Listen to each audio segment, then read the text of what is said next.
How you guys doing? Welcome back. Today's lesson 23, stop losses. This is very similar to lesson 21 and 22. It's almost exactly the same lesson setup and everything like that.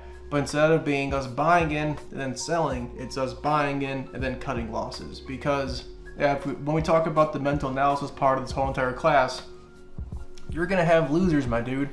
If you've been an A student your whole life, you've never lost anything. Welcome to trading. You're gonna lose something. And so the key is this: we're gonna have more wins than losses. That's a game of probability. Once you start thinking in probabilities, you're gonna be much more successful. But again, you're gonna have more wins than losses. You're gonna have bigger winners than your losses. So big winners, small losers. And then we allow runners, never allow bags. That's the whole key to risk management. What we're going to look at today are stop losses. So we use four things to calculate this. The first one obviously is horizontal supports. If we lose trend, if we lose our first support, is there another support lower that's close enough to hold out for it and play off of it? The second is trend lines. If we have a support above a trend line we bought into, it breaks, is there a trend line that can keep us up? The third is going to be EMA lines and volume profiles, aka indicators. Is there any indicator that we use consistently that's already baked into our edge? We don't lose our edge. We're not going to add indicators and take them off. Any indicator that you use constantly that shows you some form of support lower that can help you maintain risk and manage that, we can use that. And the fourth is just straight up historical data. There's no historical data section, but we will discuss through each stock historically how it breaks, how red does it get, if it really breaks down hard through a support, is it bad? For supports, for trend lines, and for indicators. Historically, how do they behave when they break or when they get close to a support or a stop loss area? For most of these plays, we want to have a 3-to-1 ratio. You want to have 3 reward to 1 risk. I'm talking in percent. If I'm going to risk 5%, you would better be able to make 15% for a medium to long-term move. If you're going to risk 2%, again, you want to aim for 6%. You can work either way. You can go, hey, I'm willing to risk 8% on this trade. Well, then you better find 24% and make sure it checks out. What I usually do, which we'll discuss as well, is hey, my price target's 10% away. The most I'm risking is 3.5%. Does that fit the plan? If so, go for it. When it comes to properly validating out of a winning trade, any losing trade, the real fine details will be in lesson 28 and then 43 through 48. We'll discuss the actual actions then. For today, again, we're talking mainly about trading plans and planning our area in which a stop loss may be appropriate. Throughout this lesson, throughout the rest of this class, once again, I want to reiterate this. How does stop losses fit your edge? How does this go with your trading plan?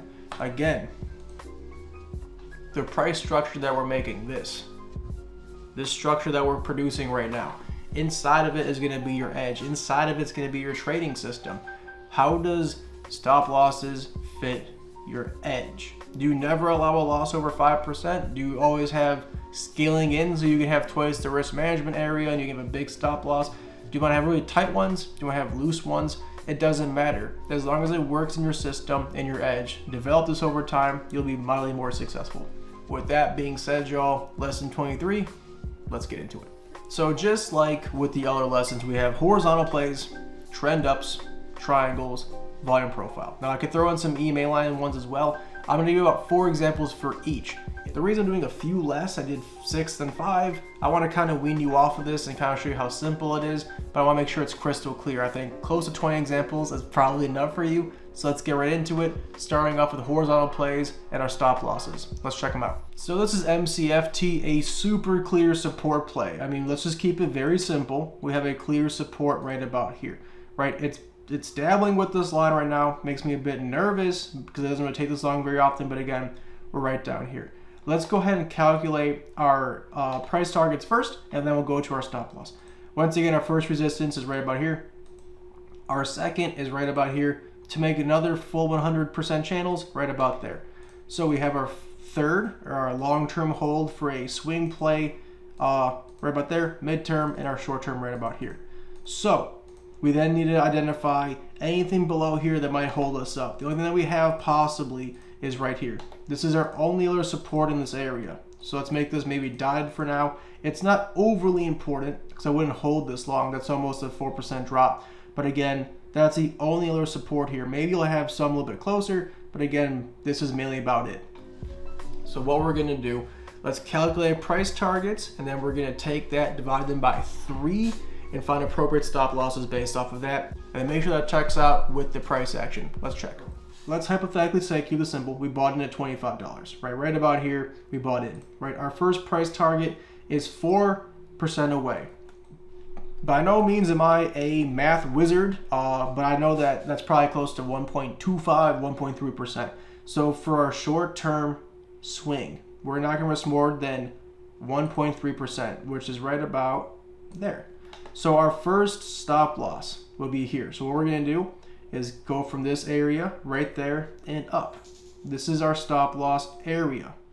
So with our first swing in mind, right, we get to here, we're going to have no more than 24.75 BR risk. If we buy in here, it drops down here, we immediately get out. The key to having a zone, once again, is that if we drop down a little bit, you're not too tight, you have some room for it to breathe, but you're giving up 1.25, 1.3% for this kind of play, right? Let's check the second price target and do the math there. So let's just say, hypothetically, you're in now, looking pretty good. You like it. All right, I like where I'm at now. It showed a little bit of life. Again, if it were to move up, I'd actually move my stop loss up to break even. But let's say you want to ride for the long term. Let's say I want to go to here, right? Let's go to the second price target. From here all the way up, about 9.15%. We're gonna go with 3.05%. So let's say we like what we see. We've been in for a day. I'm now willing to risk 3.05%. So let's take our line tool, come down 1, 2, 3 point. It's a little bit hard to find it sometimes. We'll go with 3.11. That's fine. So our stop loss for the second line is going to be from right about here all the way up. This to me is a fine place to be for a stop loss. That's fine as well. I like it a lot. Looks really good. The last one's going to be our long-term hold. I want to make 12.5. That to me is 4% and some change. 4% for math earlier is right about there. It's right above this line. It's about 4.5. So that's going to be our stop loss. So for a long-term hold, I'm willing to break anywhere in this area. I'm going to hold through all the wicking, all the turbulence, right? I'll hold through all this whole area, right? To about 4.5, which is right about there. Hold through all this as it runs up. Now again, that's where you buy into. If you're up 10%, that stop loss shouldn't be relevant anymore. If you're up 10%, you've now moved your stop loss up with different validation strategies once you're to the first price target. But for now, if you're going to go to the short term, 1%, second one, 3, third one, 4 points some change, right? Easy to calculate, easy to show. Let's check the next one. This is NDRA. Surely you can come in here and be like, well, it's actually triangling. I like it a lot. But in theory, it's still just a support play. We have our first major support right about here, right? A lot of bouncing action there. Looks really good. That'll be our first spot to buy into. Our first major resistance is right about here. Our second one, making a bunch of nice 100% channels, is there. And our third one's clearly right about here. So we have our price levels looking really good. Got our first resistance here, second here, and our third right above it. So once again, we're going to work from price target to where I'm willing to risk to make this play work. Let's say we're to buy in here. So we're going to take our little zone. Anywhere in this area I'm willing to buy into. We're going to keep this on because, again, this is going to be our loading zone. Looks good to me. So anywhere in here I'm willing to buy into. Let's say we buy right at our line, right in the middle. We move up. It's about 7%. Again, I'm no math wizard, but I think that's close to 2.25%. So with your loading zone, now you have options. You can put your stop loss at the bottom of your loading zone, or you can put it at the bottom where you bought into. Traditionally, I'm going to put it in where the bottom of where I bought into. And so if I bought in at $2.04, I'll erase my loading zone now that I've entered the trade, and make my stop loss area 2.25%. Let's check it out. So I'm not a math wizard, but I think we buy in. Let's say we buy in right at the line, okay? Let's say if you bought it down lower, you'd put it down here, right? That's fine. But we bought it right at the line here. 2.25% would put us right about there. So our stop loss is fairly tight for this play, seeing as it's mainly a volatile penny stock, but right about there. Bought in here, anywhere in here, I'm willing to hold it. You know, I can make different changes if it gets kind of consolidating, but that's my first move right about there. Let's say I want to go for a medium term play. We're looking at about the 14%. 14 divided by 3 is close to 4.5% if I'm correct. So we come down, we find 4.5% right about there. We take our little square. That's going to be our medium term stop loss. We can already see off the bat, this makes a lot more sense, doesn't it, than the short term. See all this action that kind of comes down? Well, you're going to be able to hold through almost all of it if that's the case. Then we have our long-term hold. Let's say we buy in, we want to go all the way to the top for a good move. It's about 20%. 20 divided by 3 is close to 7%. We'll go with 6.5. So come down to about 6.5. And we can see clearly, based off of risk management here, we put that down. If you were to have a long-term hold, 9 out of 10 times so far, you'll be successful. Now, there's a bunch of previous wicks that break down. That should be brought into consideration. But we can see just with the stop loss area where we bought into, a long-term hold makes a whole lot more sense than a short-term hold. Any kind of volatility for a short-term hold, you're going to get stopped out. Medium-term is okay, but a long-term hold checks out, right? So if we bought in here for a long-term hold, if we continue dipping down, we're still okay, right? We have plenty of room for this to act, plenty of room for us to activate it and, you know, make some room in. If we bought in a little bit too soon, you know, it comes down. We're not worried yet because we know that we're going to sell out most likely towards 2.42, making this play viable to us. So you can see, given the math, we found our price target, divide that by 3 usually, gets us down here, right? Looks really good. Let's do 1 or 2 more without doing the math and just using previous resistances. Let's check it out. So this is PAAS, a super easy support play. So we can see down here was our first support, our second be right about here, and our third right about there. So as we got closer to our supports down here, a very easy scenario is coming out here. We can go off of previous resistances and previous highs. What you can easily do is that you can find that on this time frame, we've never broken down below 27.90. It's always been above this. So what you can do is come over. You can find any kind of area you want that you're really into risk, and you can make that line off of that. So if you want to say, all right, the first price target is about 4.3% or probably closer to 6%, you come down here, you can find 2%, just like this. Come down here, you find 2% just like that, or but that's 2%, and you make that your price target. It doesn't have to be that complicated, right? If you have nothing below this area that's ever broken down, you give it 2-3% maybe, you know, you give it about 1/3 of your price target, you put it down, you plan on that being your stop loss and letting it run for as long as you want given the price targets. Let's check one more. Again, super simple, but let's just do one more. So plan's a really easy play to do this with. So let's just find our support. Again, it was right there. We would have wanted, let's say we hypothetically bought in right here. I've called it over here. It looks really good. Our previous supports would be probably right about here and right about here. Those are our previous supports. Let's make these dots so we don't get confused. That's going to be a problem moving forward. So these are our previous supports. Again, gap, and then these wicks. Let's say we bought in here. We have 1.8% and we have about 3%. What we can do is find 1.8 times 3. That's about 5.5%. So we'll come over here and find 5.5%. Right about there. Does that calculate out? Does that seem like a reasonable move for this kind of play? It does to me. So we can use that as a stop loss area. We'd probably come over here,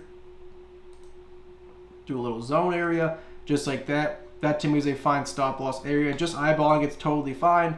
And then if we bought in down here, 3% puts us at about 10% with the 0.4. So we have about a move of here for it to be a good stop loss. We can put a line here and double check.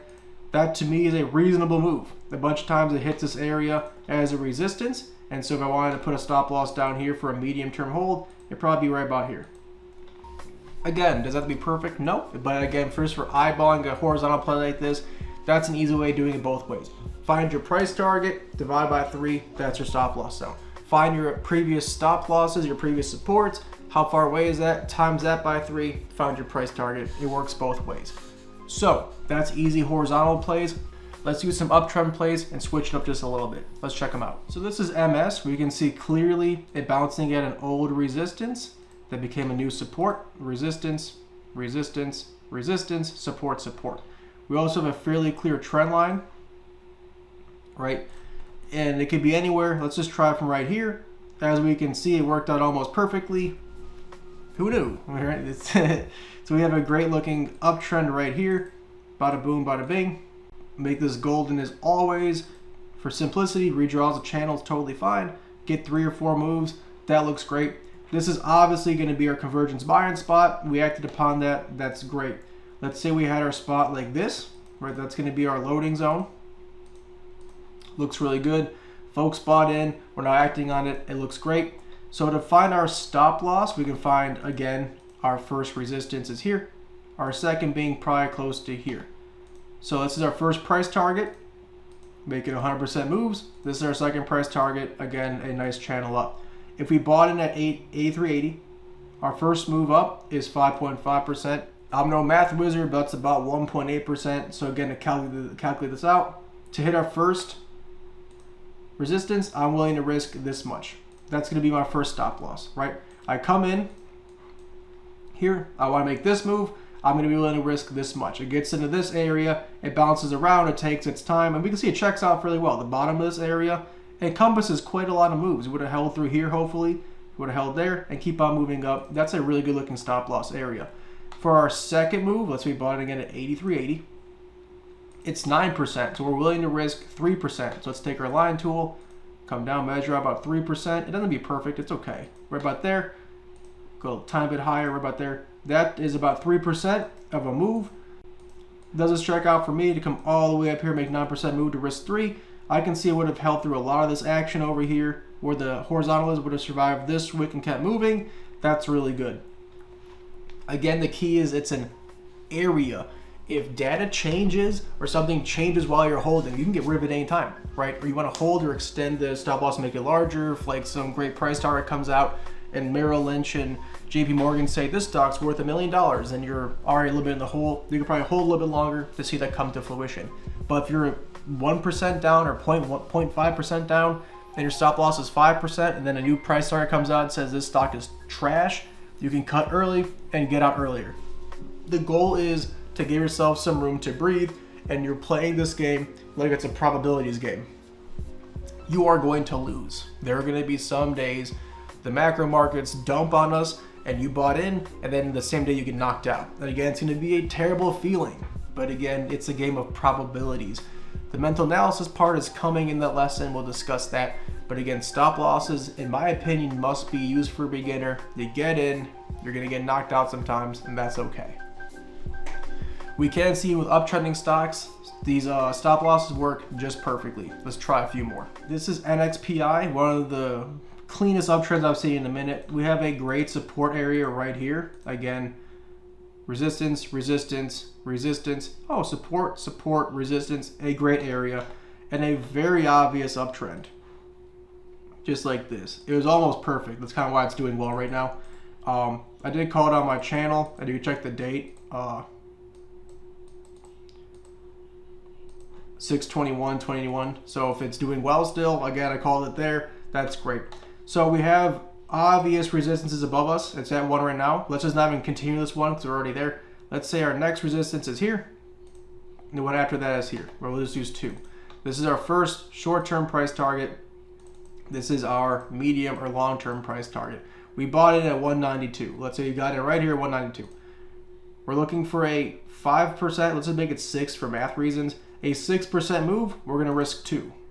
1, 2. That's perfect. That's 2%. A rarity with this platform. Right there. That's what we're going to be able to risk. So we buy in here. We go up 3%, or we go up about 6%. We hit here. This is what we want. If we come back down and hit this area, we can validate out. That's fine. Let's check. It's an okay stop loss, right? If you look back at historical data, we would have been stopped out every single time it broke down from this area, which is fine because you can always buy back in. But again, that's what we're going with for our mathematical probabilities and stacking things in our favor. We bought in one more time. We move up. It's 9%. So now we can risk 3%. 1, 2, 3. Not bad at all right there. take a rectangle tool from there over. Looks great to me. Delete the old line. There we go. You buy in here for 9%, you're a lot of risk this much. And again, you can change this, move it, and you can see a much better representation. You come down here, you know, you want to probably get knocked out eventually, but again, you buy back in towards the trend line. You saw obviously a support area here, a trend line here, 3% over here as well. You can see, right? So you have a support here. This is old action too, on the fly. This is an old support. You buy in, you risk 3%. You see what it worked out great for a lot of these moves. It moves up, it works out really well. Again, you find your price target, divide by 3, find your stop loss area, make sure it matches the price action well enough, and you can go from there. Super easy idea. It works so well for beginners. A great building block for you guys. Let's check one more uptrending stock. So this is Pump, P-U-M-P. We have clear support areas coming into play here. Old resistances becoming new support, bounced off that beautifully. Again, resistance, resistance, support, support, all that kind of great stuff. And a nice uptrend. You can guess from almost anywhere. It's pretty good. I see a gap. I like to go off of gaps pretty easily. So we can see that's a really nice move up. Extend right. Redraws a channel. Just like that. A fantastic convergence spot right there going off of. Let's find our price targets. Our first one, let's say it's already moving up fairly well. We hit here. That's fine, but I'm going to go with this one because we're already making moves up. A lot of these channels up. This is probably an okay area. Right about there. Looks good. Looks good to me. And then we have probably our next one close to there. Make our resistances orange, as always, just like that. Let's measure this out. Let's say we buy in right at 10 bucks. We move up. Our first move is 15%, so I'm willing to risk about 5% from right here. Come down. Our first stop loss is right about there. So from here and up is our first stop loss. Get rid of that old line. So if I buy in here, that's okay. You can see I would have most likely been just fine given previous price action with this trend line. It survived. It survived. Checks out fairly well. If it's a horizontal play, again, most of these wicks I would have been just fine with. Let's go for a longer term or midterm hold. We're going for 23%. So 24 divided by 3 is 8. Yep, that's right. Do the math. Can't be dumb on camera. 8%. So let's go to our line tool. Come down 8% from where we are now. Right about there. For this kind of play, I'm risking 8%, which is more than I usually do. But again, if this was a horizontal play, you would have been perfectly set up for most of these moves. And again, that's a good look. Because again, let's say this is a horizontal play that's developing, not a uptrending one, which it is. Let's say that breaks down. You have a support here instead. Again, if you were to buy in, you're pretty good, right? You'll be all right holding this for a little bit of time and showing some life. That's important. But again, that's what you're willing to risk to make this work. This is a key foundation piece for you. Again, I would never risk 8% for this kind of play. I'd risk probably 3 or 4. But again, I have a much better eye for these kinds of things than most beginners. I've been doing this for such a long time that I would be able to tell if a stock's going my way or not quicker. And I could probably zoom in on time frames, which is a more complicated idea we can talk about later. But for a beginner, that's a very easy way to tell these kinds of things. Let's check out a few triangle plays and a few based on volume profile, and we'll go on for the day. Let's check out these triangles. So this is Nike, a great long-term hold. We can see right here, it's breaking. That's why I'm using it as an example. It's a fantastic example of why it's breaking, but it's not perfect. None of the stuff is. You can come over and try and make this triangle work out the way you want it to. It's never going to be perfect. I'm just going to cut through just a little bit, probably just like that, and that's probably fine. Again, they're never going to be 100% the way you want them. It's a rarity that they work the way you want. But that's what we're looking at. We had a clear support area over here. I'm going to put my line right about there. As realistically where I would have bought in. Let's find our resistances. Our first one's there. Let's find a second nice size one right about there. And our third one being closer right about here. So this is our short term right there. That's our medium term. That's good. And this is our long term hold, right? So from here, from 128 up, 128 to this line is 2%. That's about 0.67% if I'm correct. Come down 0.67. We could have seen, we would have been stopped out by this wick right here if we would have bought into 128. So you can see even on this triangle play with this math, because this would have been our, this right here would have been our stop loss area. right? If we would have bought in, we would have been stopped out. So again, that would not have worked for a short-term move, and that's okay to see. Let's say for a long-term move, 5%, that puts us about 1.7% or so, come down to 1.7. You can see how this checks out much better, right? With 1.7% or a medium-term hold, given the risk here, we would have held through almost all this action over here. That checks out, risking 1.7 for 5, that's great. And then for a longer-term hold, we're going to go for about 7%. That puts us at about 2.3%. Let's calculate that out from 128 down to 2.3. I'm going for a long-term hold. This whole area would have been my stop loss to work with, and it worked out just fine for me. As you can see, you would have most likely held through this triangle in this area. You come down, you play off it, keep going. 2.3 long-term hold makes the most sense mathematically for the price action and for the goals as well. Easy to read, easy stuff. Again, you can place this any way you want to, shorter, longer, tighter, looser, whatever you like, but for a beginner, this is a great way of placing it and then fiddling with it later. It worked out really well. Let's check one more triangle. So this is NM, a beautiful triangle setup. We can see that's slowly grinding up here, looking really, really good. Extend, redraws channel, that's good right there. Extend right, beautiful, right? We have a nice trend line down, just like this. It breaks a little bit, it's okay, it doesn't have to be perfect all the time. Extend right, make these orange, usually dotted. That's fine. Let's find our supports and our resistances. So, as of now, that's our first support. That's our second support. I'd definitely buy in. We're about there. That's probably good. First resistance here, second resistance here. I'm only going to do 2 because the resistance trend line is here, and that's what I want to focus on for this one. Make these orange. Coming over. So, let's just say hypothetically, okay, for this play, we get down to a convergence zone, 763. We buy in right here. Our first resistance is 13% away. That means that we have about 4%, 4.5. But because we break down here, that gives us about that much room. So if we come through here, we buy in here, we want to hit this line, I'm willing to risk this much. That's fine.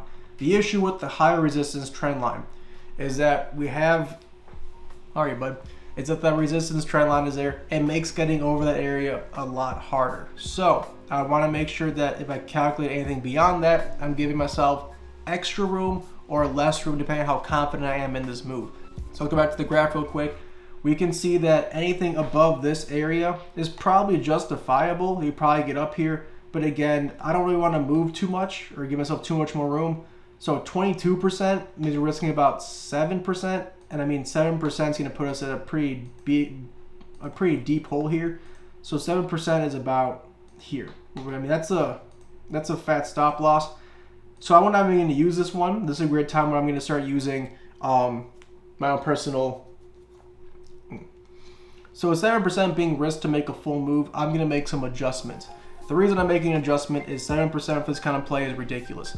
You're buying in because of the trend line. You're buying in because of the support. I'm now going to adjust it to make it fit the price action more than just the 3-to-1 kind of setup. And I'm going to show you. So for any of these plays, if you don't want to keep it that big, just come over. I'm going to move it up to right above these lows. A triangle implies higher lows. So if I break down below 717 or 721, I've lost that. So again, I put my stop loss here. And this is what's great, is now that we're only risking 4.6 to make almost 22, that's more of a 4-to-1 play. So if the price action is what you're going off of, you're super confident in that support area, tighten it up. The tighter the stop loss you feel comfortable with, the better the risk versus reward. You can always change these kinds of things. It's not 3-to-1 permanently. 4-to-1 is fine. 5-to-1 is fine. Wherever you think the play should be worth, how much you're willing to risk can change from there. One thing I want to show you real quick is volume profile. This can give you some great insight into extra risk you may not know about. And I'm going to show you. So this is AEO. This is a really nice looking support play. Again, you come over here, you have an obvious support area, obvious uptrend. Again, it's really up to what the person sees. Maybe from there over, maybe from here over. It's really up to you. There's a lot of great uptrends. I'm not really concerned with that for this particular example. Let's just say you come from here, boom, great conversion spot, you love what you see. What's important about volume profile is this. Again, where there's a lack of action is quick movements and wicks. A lot of action is for supports and resistances. So it's important to check volume profile for a lot of these to see if there's any kind of gaps below you, because you may see this.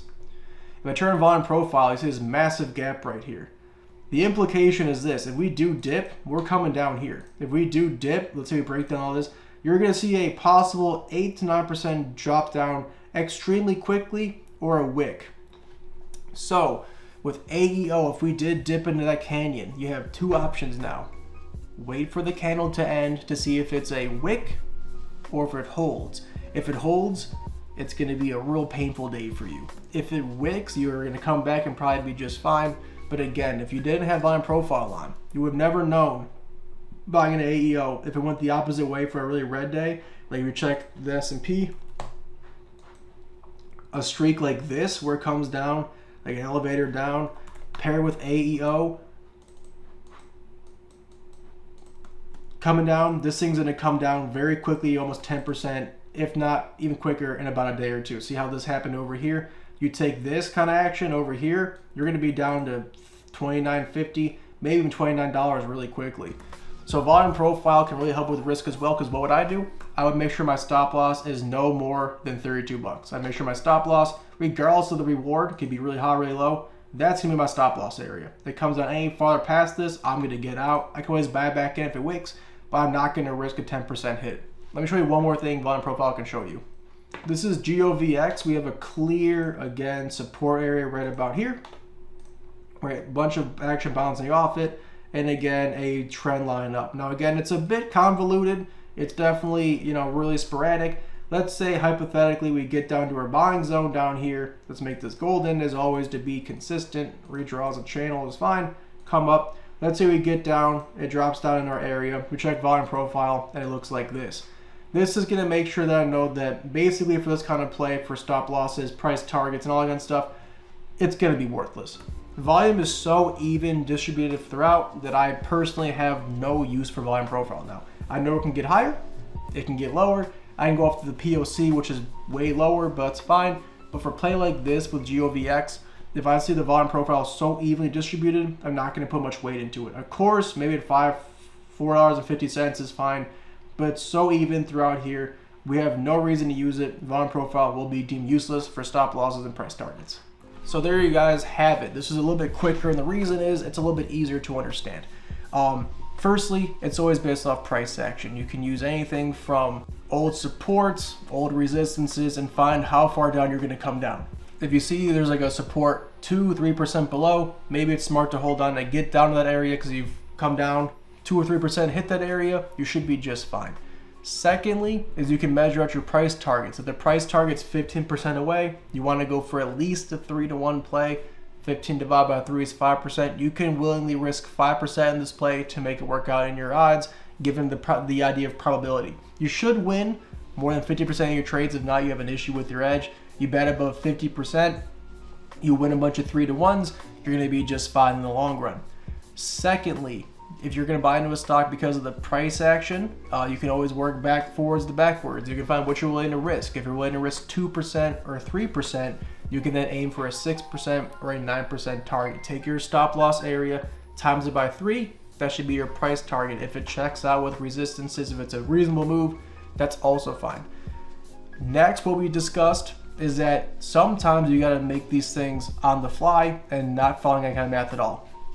If you have a triangle play that has consistent higher lows and then you lose a higher low and have a lower low, you just get out. You may be only risking 2 or 3%, but that's a good thing, right? If you want to risk 8%, if you lose a higher low and now you're just down a bunch for no reason, you should have gotten out earlier. So again, this is a great thing to do mathematically and to get better with these kinds of things. But again, if you lose the higher low, or if the support and the trend line breaks, you just get out. That's fine too. You shouldn't feel guilty having a 6-to-1, 7-to-1, 8-to-1 kind of play. That just means that you found a really good setup and you should be able to play off of that. Risking 2 or 3% to get 15 is everyone's dream. You find that, you go for it. Don't be trying to make it, oh, I got to make sure I have a bigger stop loss. No, if the price action all breaks, you get out, and that's also okay. It comes down to preference in your edge.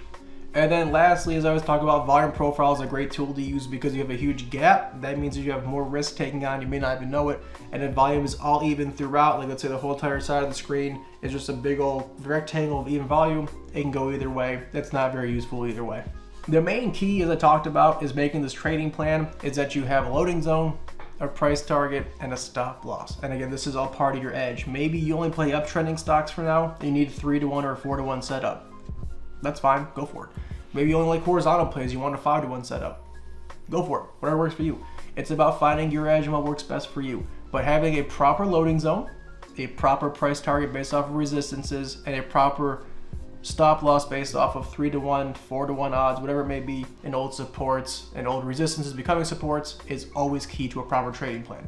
What we're going to discuss next is putting all three of these things on the same screen, and then of course putting this into words if you are a fan of writing stuff down. I have some examples for you that we can discuss, like an actual written out trading plan, what I use for my clientele right now, and then of course just using it on the slides. So next is lesson 24, how to create a proper trading plan for every ticker that you buy. With no further ado, y'all, let's check it out. Lesson 24 coming up. Let's see.